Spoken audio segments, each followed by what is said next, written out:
guys, how's it going? Welcome to this week's recap video. It has been a busy week. Yeah. Full of planting and projects and crews. We've had multiple different crews here this week, which you will see. I think you will have seen that before this video goes out. We had one day where there were multiple things going on. Yeah. It felt very everybody fun. all on the same day. Yeah. And it was the day that our annuals arrived. And the day that was so windy and cold. We were expecting temperatures in the 30s, of course, one more night. And it happened to be... Did you check the annuals? I went into the greenhouse. We don't have the heat on in our greenhouse anymore, and we haven't for a while now. Everything looks great in there. The high tunnel, we tucked everything in under shade cloth. In fact, I took a picture of it. Aaron and I went out there last night and just thought it's only going to be, 37, 38, but still these plants came from a heated greenhouse, and I don't want to just boom, here you go, you have to survive. Yeah. Just one more night. The rest of our 10-day looks nice in terms of, highs in the 40s, lows in the 40s and 50s. Highs are going to get into the 80s this next week. So I always lament when I have to stop wearing my vest just because I use the pockets so much. I use it for my microphone, and my phone is always in here, and it always bulks me out big time. Did you get a fanny pack? Well, it's I do. I have got this huge. Would you ever wear a fanny pack? No. Really? I don't wear. People wear them across their chest. That's probably out. I don't know. It would flop around, but I guess in that same vein, Felco has a little holster, which we are running a sale on in our great segue. Yeah, gardenanswer.com, 15% off all Felco merchandise. So my favorite is the Felco 2 right here. If you have smaller hands, a lot of people prefer the Felco 6, both of which are for right-handed people. There's also the Felco 14, which is even smaller than the 6, which I like to use for flower arranging. And then if you're lefty, Felco 16 is a good one. And then these are the gloves. So if I wear gloves, these are the ones that I usually wear. These are the 701s. Anyway, 15% off gardenanswer.com. We kind of glossed over Mother's Day. When this video goes out, it's going to be Mother's Day. Oh, yeah. We didn't even think about doing something special. You know what? I'll tell you what. If you forgot to get something for your mom, order her some Felco stuff and just give her a little, just print out the... There you go. Oh, yeah. The shipping Last confirmation. Minute, yeah. Maybe we can even work out a deal where we date it a little bit prior. Garden Answer shipping is so slow. I bought this 2 weeks ago for you, Mom. How funny. Okay, let's jump into the videos from this past week. The first one was planting a butterfly bush, penstemon, and a ton of ground cover Veronica. So we started in an area where I just wanted to show you where I had already planted the Veronica. I'd done it the night before. It was kind of late. It was getting dark, and it started to rain, and the wind was blowing. And I was I have these 5 flats of Veronica, and I really am kind of tired of looking at them on the ground. And once you've got ground covers all smashed together in a flat, once they start to grow in together, just it's hard to separate them with them looking nice. Anyway, so we got those all planted out, and they look really good. I'm excited about that little space.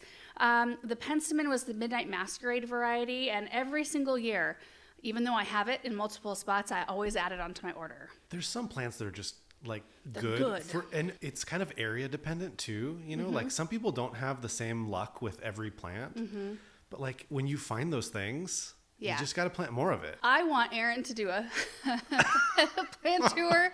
You attribute feelings, which is weird for you, but you attribute feelings to plants. Yesterday, you were telling me Artemisia is like the Eeyore plant. It totally is. Look at me over here. I hope your day is better than mine. Yeah, that's exactly what it is. Yeah, that's so funny. It's a sad plant. But what about lemon coral sedum? That's a happy plant. Bright and because it's cheerful. bright and chartreusey green. Yeah, it's a happy plant. I think you should do... what I attribute to each plant. Yes. And then the butterfly bush. I had picked up a Miss Molly butterfly bush down at the garden center, which is a sterile variety. We can't grow the regular, varieties of butterfly bush because they are termed noxious in the state of Oregon, even though in our valley they are not. We can drive 5 minutes away and buy them. We could if we wanted to. I don't have any illegals in my garden, but they're all sterile varieties.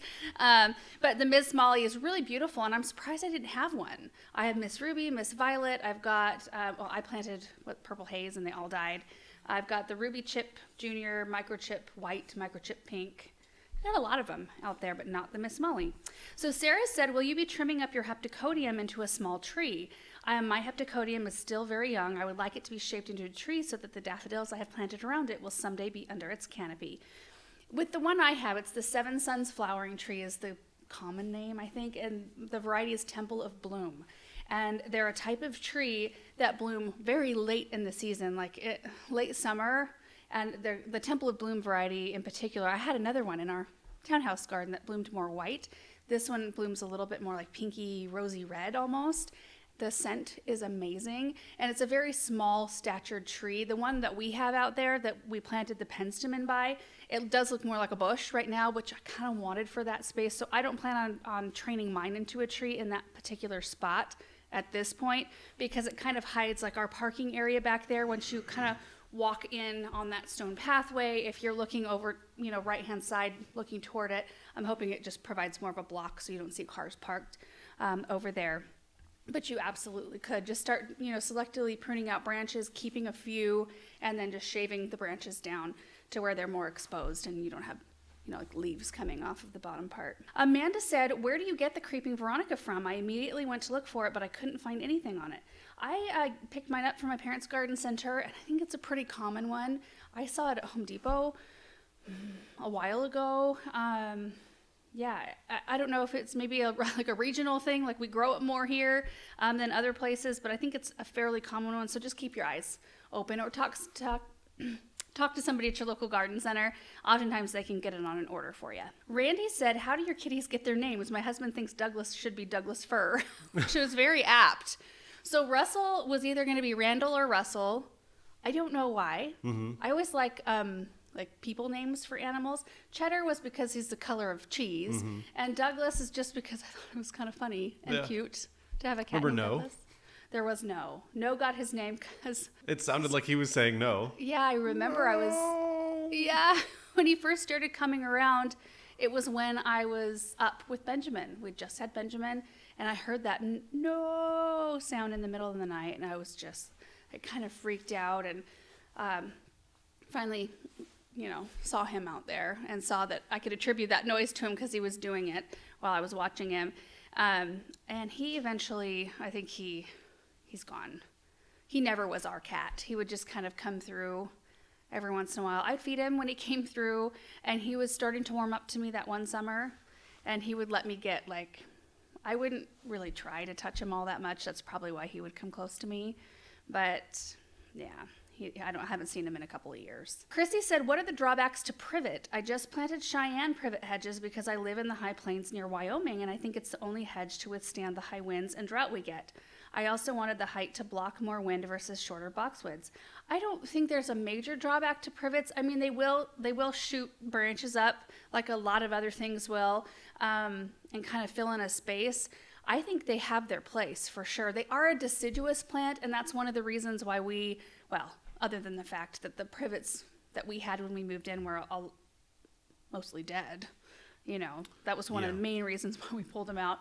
But the reason why we didn't go back in with privets, because they are quicker, they're fast growing, and they do well here, is the fact that they lose their leaves in the wintertime, and we wanted something evergreen all the time. I think the drawbacks are the maintenance.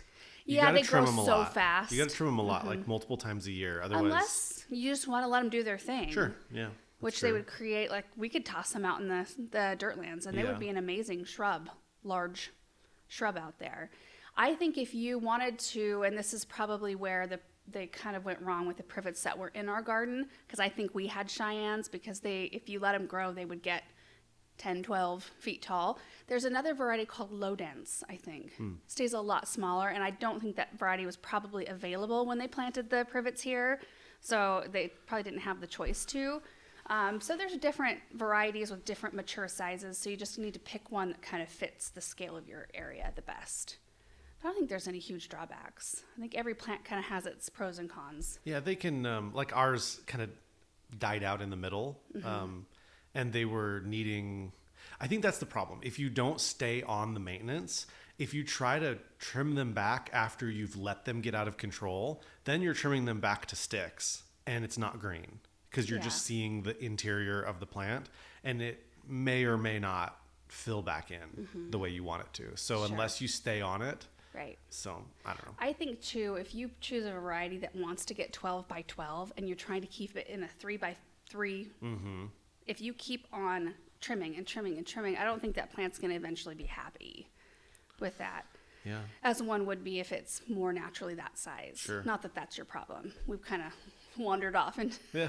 different ground here, but I don't know. I don't think there's anything wrong with privets at all. And I've got a golden ticket privet out in the south garden. It's like kind of struggled. Really? It was a little struggle. Looked like it was struggling a bit when I planted it, and I thought, well, it's gonna snap out of it, but it really hasn't. But it forms up a little. It's supposed to be. It's like this big every year. That's so it's weird. Like a bright yellow though, bright spot. Huh. It's very pretty. Tori said, "Why are we encouraging people to plant a terrible invasive species? Butterfly bush should not be sold in North America. Do better. You have almost 2 million people watching." Well, Tori, I used to think like you a little bit in like this little bubble of everything is the same everywhere in the entire country. So everybody gardens in a zone 5. Everybody gardens, in alkaline soil, which is absolutely just not the case. There are different areas where things act differently. And in our area where we're high desert, we could plant the invasive buddleia and it would not be invasive here. We can't because Oregon has restricted the entire state. I think it's just easier that way. But there's just different areas where things are just different.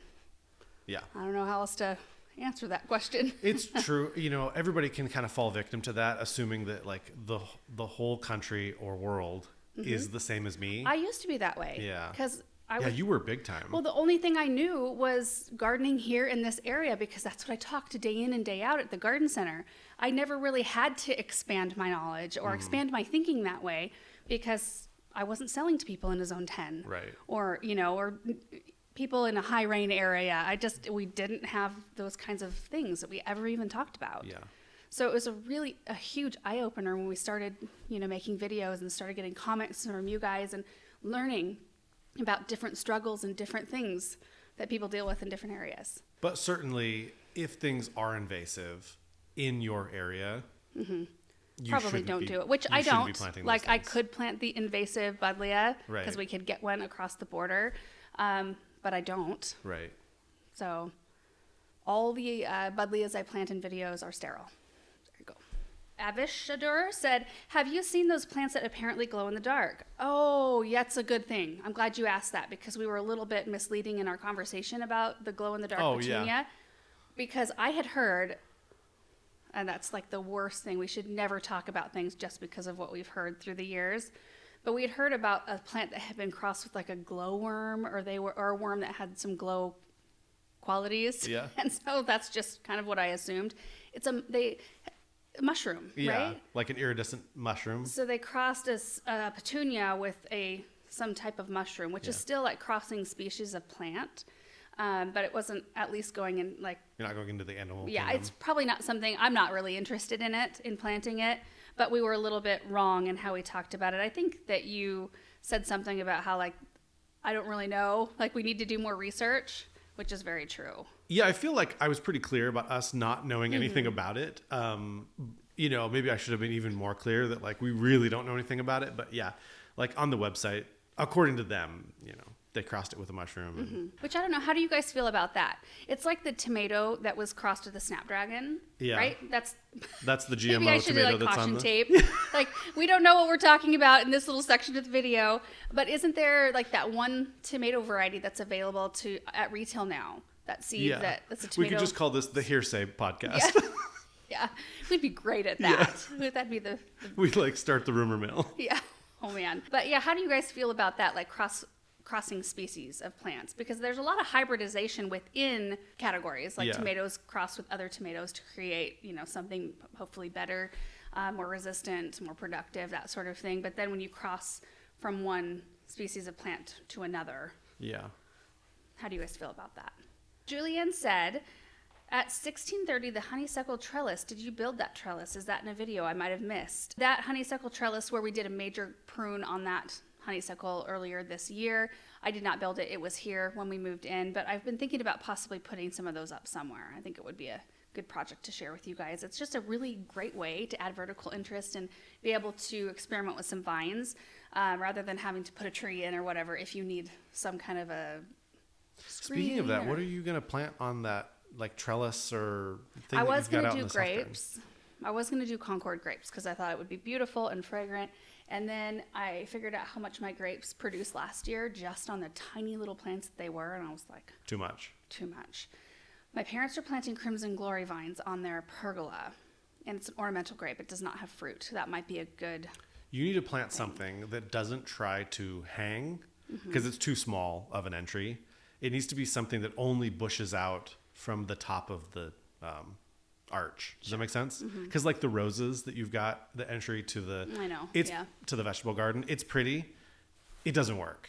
Like it's way too small. It's way too small of an arch for any reasonable sized person to walk through. I need to just shave that up a little bit better, but I hate to forfeit the flowers. Usually I shave it up right after the first bloom flush. Yeah, that's the thing is you need to have something that doesn't like pain you to trim. So you're saying you don't want me to grow like cucumbers or some kind of gourd up that trellis so that those don't hang down? Smacks you in the head as you walk through.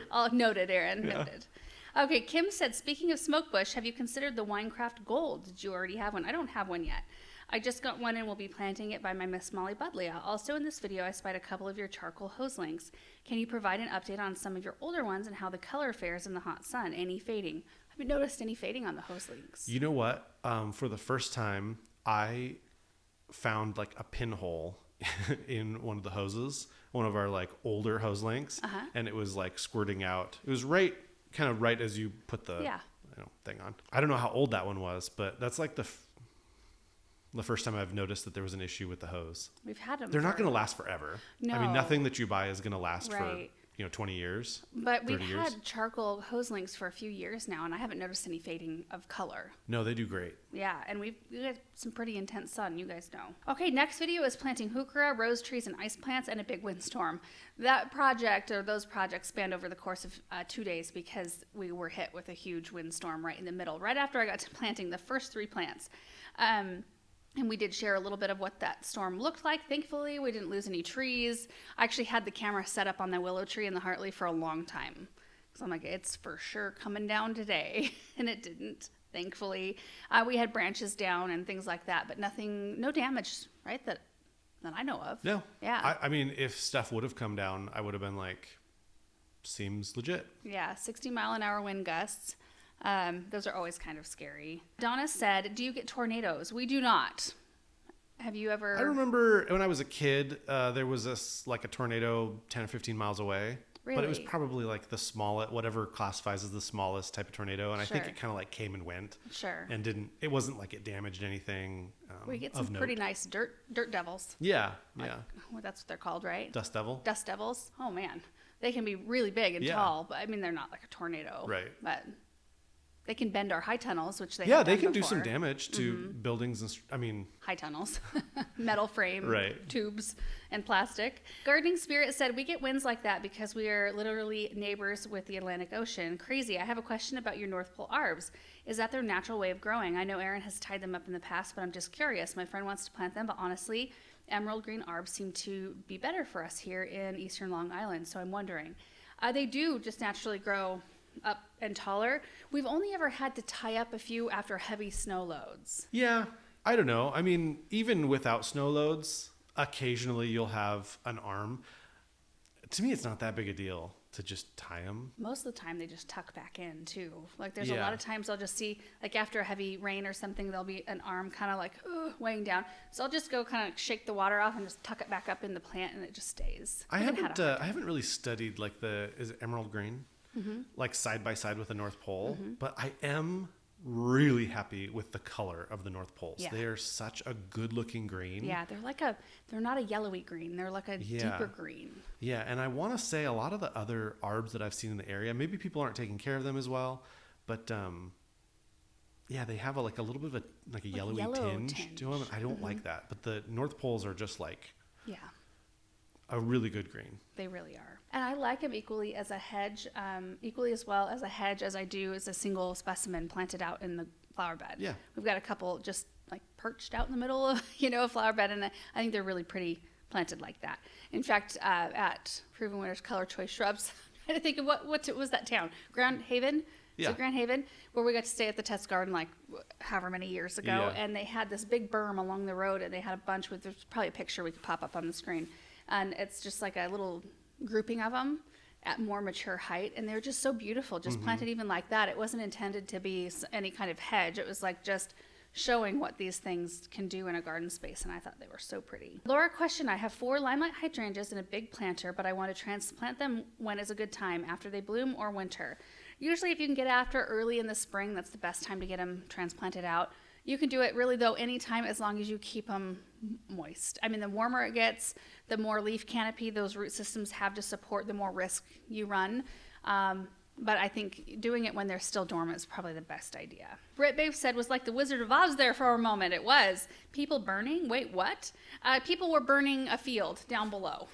Probably should have. It's a really common thing in our area. I don't know if other people in other states do that, but yeah, they burn fields here. And I don't know, like, I wasn't watching the weather. I didn't know we were in for that sort of, I mean, I'd started a project. I thought I was going to be able to plant. I had no idea that it was, I knew we had some kind of maybe rain or something coming our way, but I didn't know we were expecting that kind of wind. It was coming so fast. You know, we've got that hill now where you can see quite a ways when you're standing there. And I was just watching them burn the field because it was kicking up a lot of smoke. And you could actually see the fire. And I just saw like the clouds rolling in, and it was dark and brown, which means it's a windstorm, like a dust storm. And sirens. I had to go down, like tons of sirens went down that way. And I don't know if maybe they weren't watching the weather like me, and just thought, well, today's a good day. You know, it's not hot. I think it was on the forecast for some wind. I just wasn't paying attention, and maybe they weren't either. If I was burning a big old field, maybe I should be watching a little closer. I don't know. Penelope said, have you ever considered creating a maze with boxwoods? Oh, I think it would be really fun. I would probably do something that gets a little taller, though, so that you can't see. I haven't ever seen boxwoods like massively tall in our area. But it would be cool to have a maze somewhere. I can't imagine the maintenance, but that would be cool. Oh, yeah. I would never do it because of that. Privets or something that was actually 10 feet tall. Yeah. Wouldn't that be cool, though? Oh, yeah. It would be really a neat thing. Horrible wind. Don't you normally get a weather warning or alert for these dangerous winds that you can prepare? That would be helpful. Well, if you're paying attention, yes. We don't have like an alert system, though. Like they have, you know, in the Midwest. Well, sure. Like there's no sirens or nothing comes across on our phone. You just like get a weather alert in your weather app. So Fleur said, what weather app do you use? I find that the several I have tried never agree and are usually less than correct. This time of year, temperatures are so important. You know what? I just use the one on my phone, just the one on the iPhone, and it's usually pretty accurate. Close enough. Yeah. We have got a weather person, though. Treasure Valley Weather HQ. Yeah. And I don't even think he lives in the area now. He lives like in Colorado or Utah does he really? Or something like that. I think. I don't know. But he does a really good job of predicting our weather. So as long as you follow him, like he usually does kind of a play-by-play of what to expect, and that's always been helpful. Tennis said, can you talk about snakes, your experience, and how best to keep them out of your gardens? I don't really have experience with snakes because we don't really deal with snakes. If we ever see them, they're little garden snakes. One time we had a bull snake in our backyard in the townhouse garden, but they were more common down in that area. I mean, it was a big one, and it was curved around the base of a pot, and I couldn't see where it started and where it ended. That one was like, remember I called you. I was on my lunch hour. I'm like, what do I do? Yeah. Like, just leave it alone. It'll go away. And it did.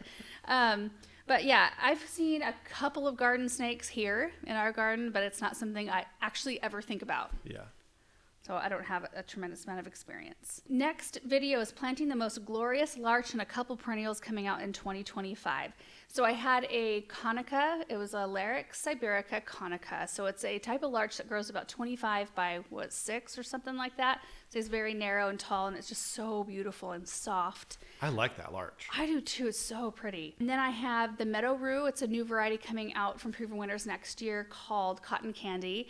And then a yarrow called Firefly Red Pop that we planted out in the cut flower garden. Also a new variety coming out from Proven Winners next year. Corey said, question, how many black shirts do you own? A lot. This is blue.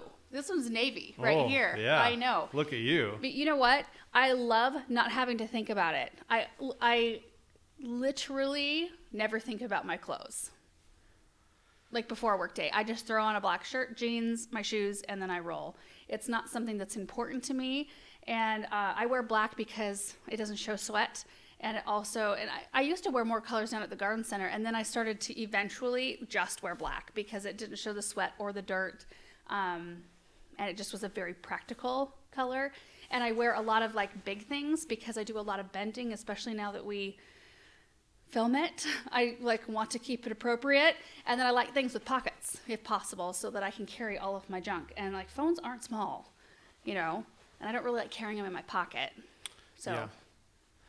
that's I've tried to get you to wear an Apple Watch, but that wouldn't even help because you need your phone to take photos. Right. Yeah. So you'd have to have a camera no matter what. Mm-hmm. The only time I actually think about clothes is when we get close to like needing to go to church on a Sunday morning, and I'm like, oh, yeah, I don't have anything other than black and my jeans. It's fine. It also doesn't matter. Maya said, love all that you planted today, Laura. Question, do you ever feel restricted when planting stuff because of your partnership with Proven Winners? That's a great question. Do you ever wish you could plant something from a different company? I rarely feel restricted because Do you ever feel restricted? I do feel restricted sometimes when I share thoughts for like a new area. We just talked about this the other day. When like I don't want to take something out and I want to like try to like the boxwoods around the fireplace and wanting to continue on with just the current trajectory, or like putting boxwoods around the cut flower garden to kind of formal that up a bit and make it feel more like my space. And when I get like a lot of pushback on ideas, I just want to say like, listen, trust me. Like look at the west side of our house. Like that was 100% from like scratch pretty much, except for like the juniper tree. We kept that. But all of that came from a lawn. It was a lawn with 2 sick trees that we took out and a fence, you know, and it turned into something that I think is absolutely glorious and that I love. I love to walk down that west side walkway, and it's just coming together so beautifully. And every once in a while, and also like when we get comments about like your parents' garden's so mature and lush and beautiful and I love the coziness, I'm like, yeah, but it didn't start out that way. It takes putting in things like boxwoods and rooming things in and planting things pretty thickly to get that feel in the end. And when you start from absolutely nothing, sometimes it can feel scary, like, oh, I wouldn't mess with that. Yeah. Like, it's fine the way it is. Don't mess with that. It's going to mess with the way the orchard feels. No, it won't. It'll make it even better.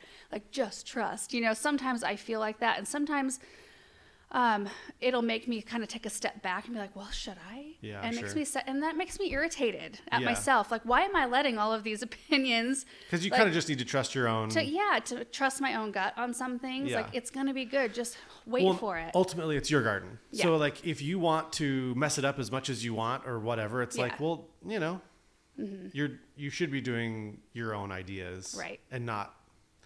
But specifically with, like, Proven Winners, do you ever feel like, because you plant whatever you want anyway, and they don't put any restrictions on us of what we can plant. No, they don't. They've been really, really nice that way. There have been a couple conversations. I don't know if you've had them, but I've had them. Like, we haven't had great luck, like with sprinter boxwoods. That's been one where, you know, they're kind of like. We have a bunch of them.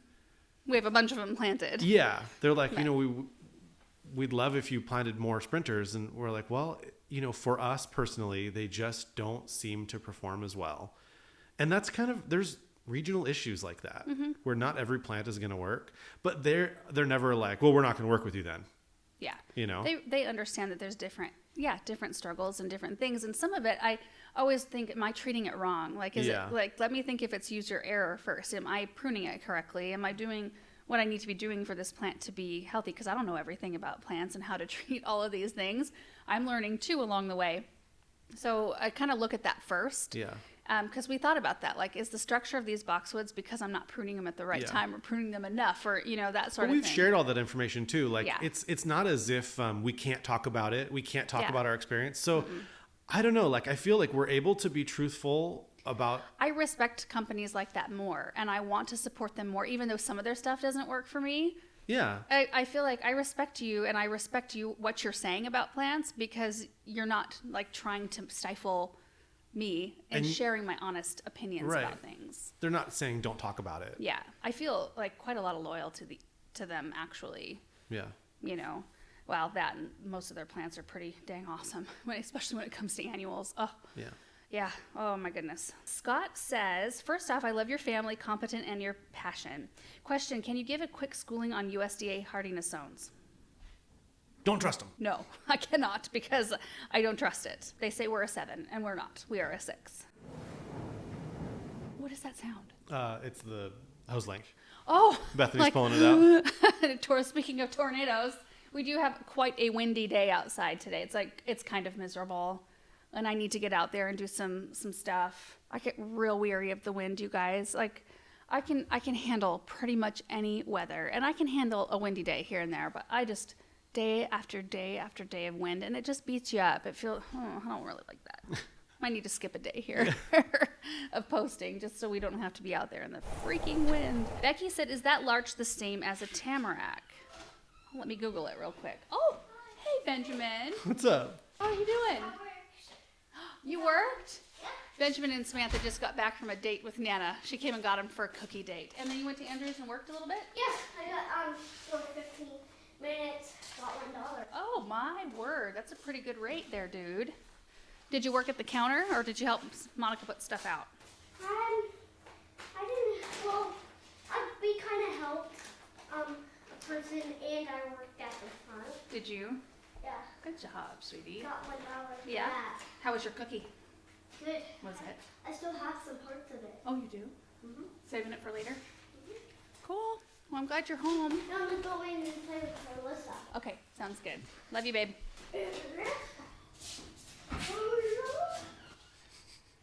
He's so cute. I know.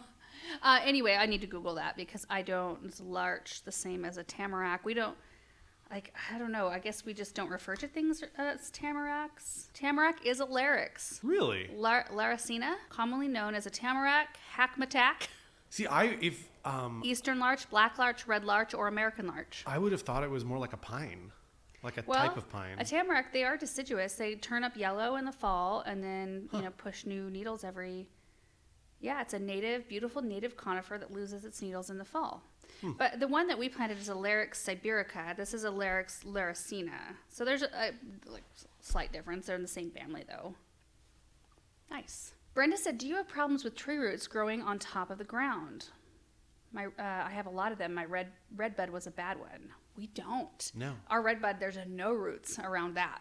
No visible roots on top of the ground. And I don't really notice any roots running on top of the ground anywhere. No, and I feel like I've talked about this before, but I wonder, I mean, it wouldn't make sense in grass areas, but I wonder if because we run drip to all of our trees, or most of our trees, that the water is really only like around where the tree is, generally speaking, that like there isn't a lot of water for it to reach out. It kind of has to reach down. It goes down. Because that water, as it's dripping, it goes beyond, it drips beyond where the roots are. And so it's like reaching down farther for water. I wonder if that's better on the root, like I don't know. roots that go out more, what I think would anchor a tree more. Yeah, I don't know. But we don't deal with it. You know, the hardest tree for me to plant around is our ash tree in the front lawn. Or, yeah, it's not currently in a lawn, but it was in a lawn situation. So it was getting water all the way around it. And while we don't see surface roots, they're right there. So I have to be very careful when I plant there. I want that tree to live forever. Yeah. I love that tree. Ugh. User said, I have a question. Can you tell me when you're planting a new plant, you take away the soil instead of just spreading it on the flower bed? Oh, it's because our soil is just so ugly compared to the nice compost that we top dress with. So usually what I do is the first couple of shovelfuls I take out, I put in the can, knowing that I probably won't need it for backfill. And then I, spread or remove the mulch away from the planting area and pile some of the native soil around the hole. Put the plant in, backfill, use a little bit from the can if I need to, and then we just take it out and spread it. It's not like we get rid of it or throw it away. It goes and gets spread somewhere else. But that way I can draw that mulch back around the brand new plant and it looks nice and tidy instead of white. Our soil just dries white, like chalk. So the new proven winner's meadow rue can tolerate full sun. The ones I've grown always seem to require at least partial shade. That's what it says. So we will test it out. It's brand new to me. I've never grown it before, not this variety. So we shall see. I'll let you know because it's definitely going to get full sun. Okay, next video was a long garden center walkthrough and shopping with Mom. We locked ourselves in the nursery one evening after they were closed, and Aaron and the kids and my dad and Monica were inside. They had ordered pizza. So we did have dinner together, and my mom and I had free reign of the nursery. Like nobody else in there. It was so nice, and we just brought you along for it, and it was quite a long video. And I even shaved some off. Yeah. When I watched it back through, I usually watch it back through at least every video, except for recaps and tours. Usually I don't watch, but anything that contains another person, I usually watch those through because I want to be as respectful as possible. And if there's like any like unflattering angle, or if there's anything that I think, oh, they probably wouldn't want that in there as far as what they said or whatever, I'll remove those things. So I shaved off a little bit, but it was still long. Rhoda said, what a delightful tour. I love the way you and your mom interact. So much love and respect. Random question. I have 3 weigela that are showing no growth at all. The tag says they are zone 4, we're zone 6 here in North Idaho. Are they like hibiscus that break dormancy really late? I hope I've not lost them. If they are showing no growth at all by this time, I would think that they were gone. Our weigela's usually sustain a little bit of tip damage, so I usually have to go in and trim off a little off the top. But they're like, well, many of ours are leafed out and blooming at this point, or starting to bloom. Cindy Clark said, do you have a problem with bagworms on your crabapple trees? Here in the Midwest, they are terrible. I won't even plant a crabapple because of them. Only one time in the crabapple that we put behind our Hartley, there was one problem last year. In fact, it was right around our pond installation time. And we were just walking around and there were a couple of guys here. And one of the guys said, hey, you've got bagworms in one of your crabapples. And I hadn't even noticed it yet. So I marched right to the barn and got some BT and just sprayed them all. And it took care of it like that. But I hadn't even noticed it.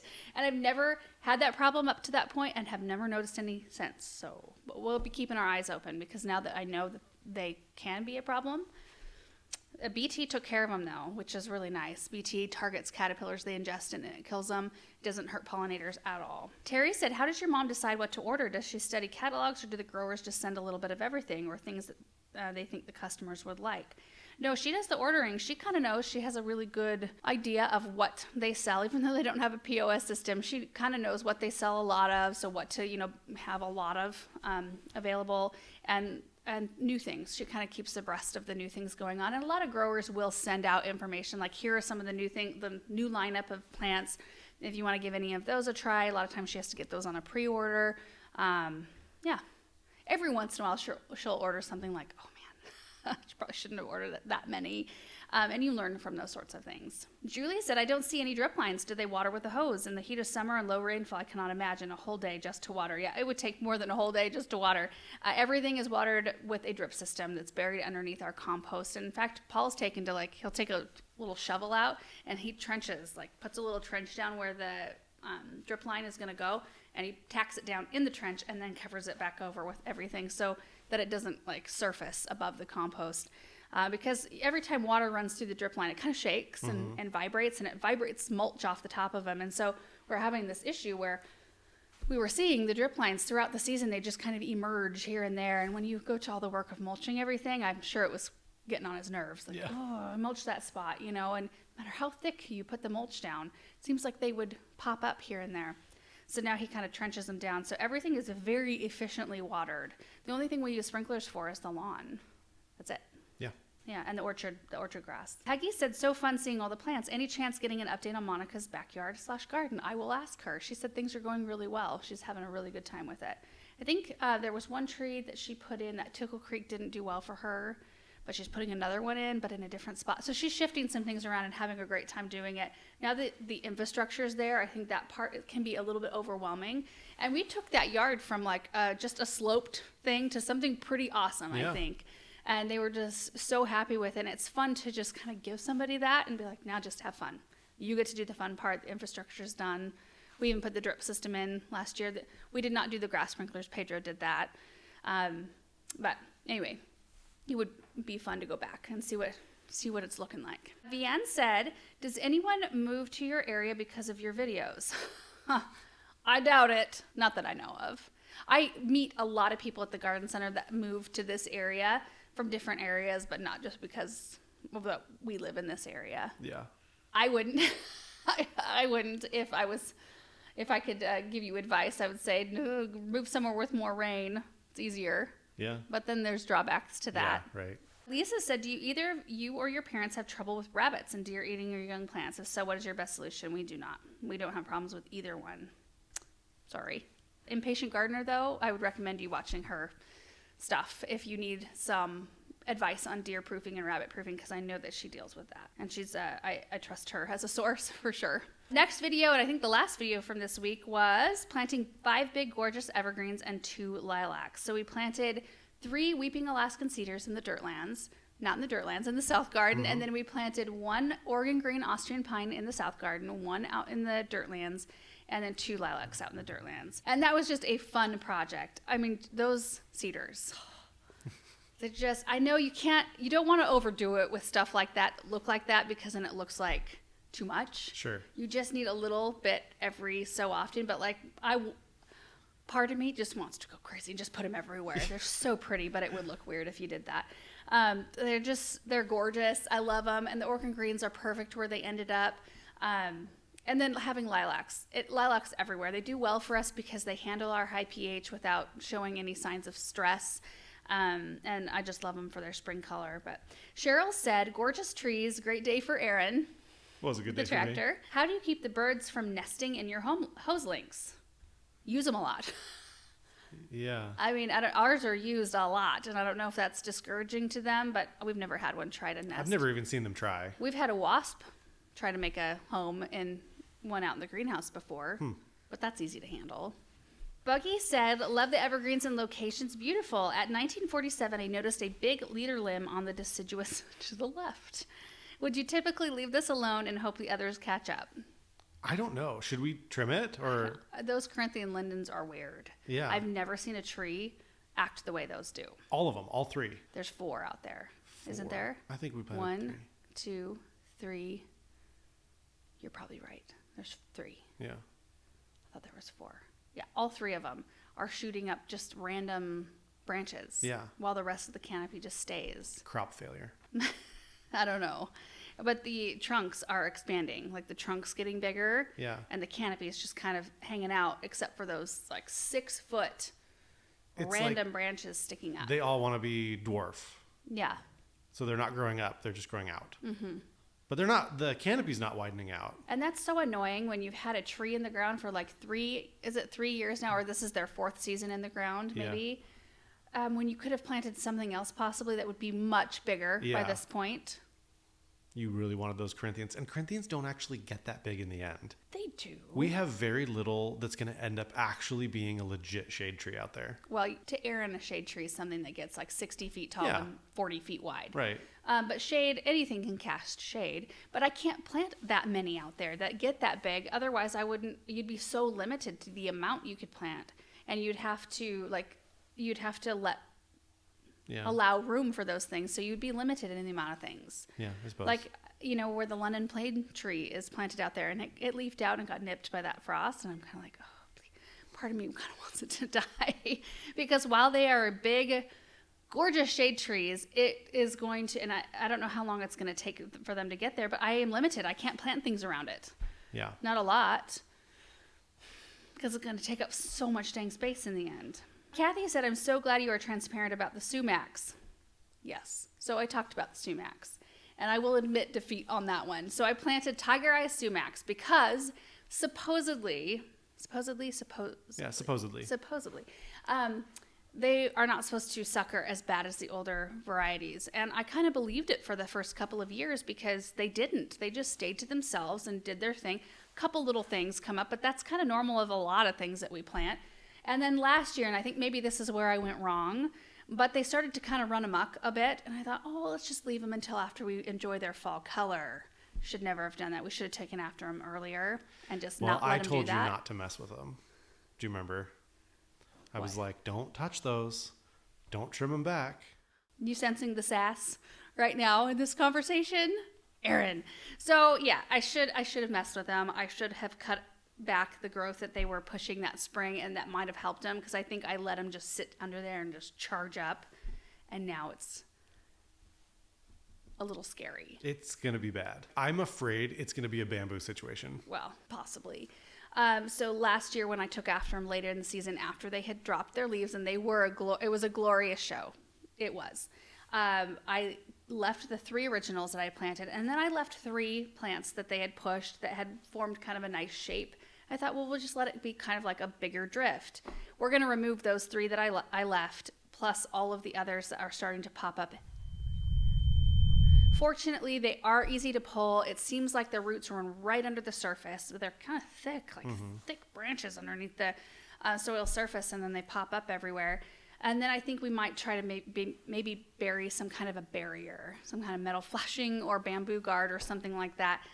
I don't know, but anyway, when I saw what was going on in the south garden with those, I immediately pulled up the ones in the dirtlands, which were starting to leaf out, and they were starting to show some life, and I thought, oh boy, I don't want to have that going in any other area. Anyway, so we learn, right? At first I thought, well, the rumors are true. Yeah.